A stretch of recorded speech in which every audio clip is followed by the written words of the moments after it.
Shalom, selamat datang dalam pelajaran Sekolah Sahabat 5 Menit bersama Gereja Masehi Advent hari ke-7 Jemaat Menteng. Pelajaran ini dibuat agar jantung kerohanian kita tetap berdetak. Sekarang kita akan mempelajari bagaimana Yesus adalah seorang imam yang kekal. Kalau kita baca di Ibrani 7 ayat 16, dikatakan di sana, Yesus adalah imam yang hidupnya tidak dapat binasa. Yesus ketika datang ke dunia memang sebagai manusia, dan dia sudah mati sebagai domba tebusan. Dan ketika dia bangkit, dia menjadi imam kita, imam yang kekal. Dan kalau kita baca di Ibrani 8 ayat 10-12, dikatakan ketika dia menjadi imam, dia menaruh hukum di dalam hati kita. Dan kita akan menjadi orang yang baru di dalam dia untuk membantu penyebaran Injil ke dunia. Yesus menyediakan keselamatan yang total dan final. Dan kita yakin dan percaya ketika kita ada di dalam Dia, kita bisa menjadi umat Tuhan yang setia. Dan jaminan perjanjian baru yang Allah berikan bukan lagi perjanjian lama yang dulu Allah buat dengan Abraham dan generasi gurun pada zaman dahulu kala. Tapi sudah kematian Yesus, imam yang kekal itu adalah Yesus sendiri yang menjadi jaminan perjanjian baru.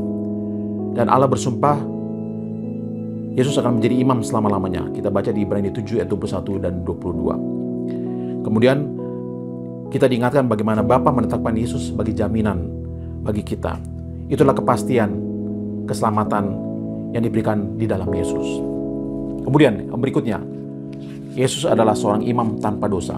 Kalau kita baca di Ibrani 7 ayat 26, ada 5 karakteristik Yesus.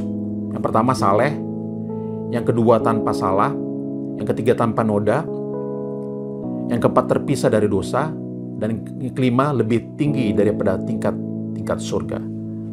Di sini menandakan bahwa tidak ada yang bisa menyamai Yesus. Hanya dialah imam yang tanpa dosa. Banyak imam dari zaman Harun sampai zaman Yesus, ada imam-imam, tapi imam yang sesungguhnya adalah Yesus sendiri, karena imam yang tanpa dosa. Kenapa tanpa dosa? Karena Yesus taat dalam kesempurnaan Dia. Bagaimana Dia bisa taat? Ketika di dalam dunia ini, Dia menjadi teladan bagi kita. Kalau kita mengingat bagaimana pencobaan di padang gurun, Yesus dicobai sama seperti kita manusia dicobai. Tetapi apa yang Dia katakan? Kalau kita baca di Matius 4:4 di pencobaan pertama, Yesus melawan iblis dengan katakan ada tertulis.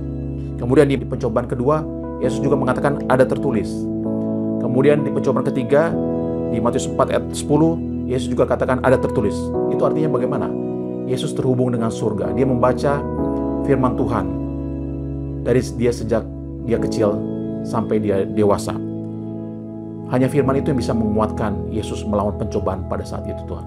Dan sehingga itu juga membuat kita harus mengingat bahwa kita sebagai manusia juga bisa melawan segala macam pencobaan, sama seperti Yesus berhasil melawan pencobaan dan tidak jatuh ke dalam dosa.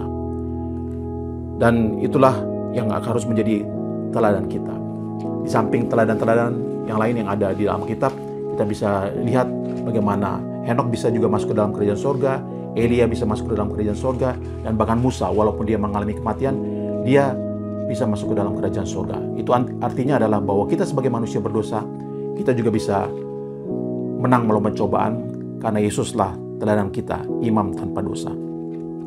Sebagai kesimpulan sepanjang minggu ini, ketika kita baca di Ibrani 2 ayat 11, kita bukan lagi dibilang makhluk ciptaan, tetapi kita sudah disebut kita sebagai saudara.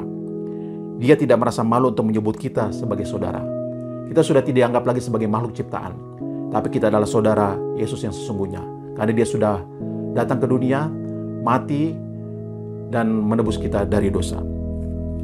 Dan biarlah sepanjang minggu yang sudah kita pelajari ini bagaimana imam kita yang setia, yaitu Yesus, yang sudah menjadi teladan bagi kita, membuat kita lebih baik hari demi hari, dan mau menjadi teladan juga bagi orang sekeliling kita, menjadi garam dunia, terang dunia.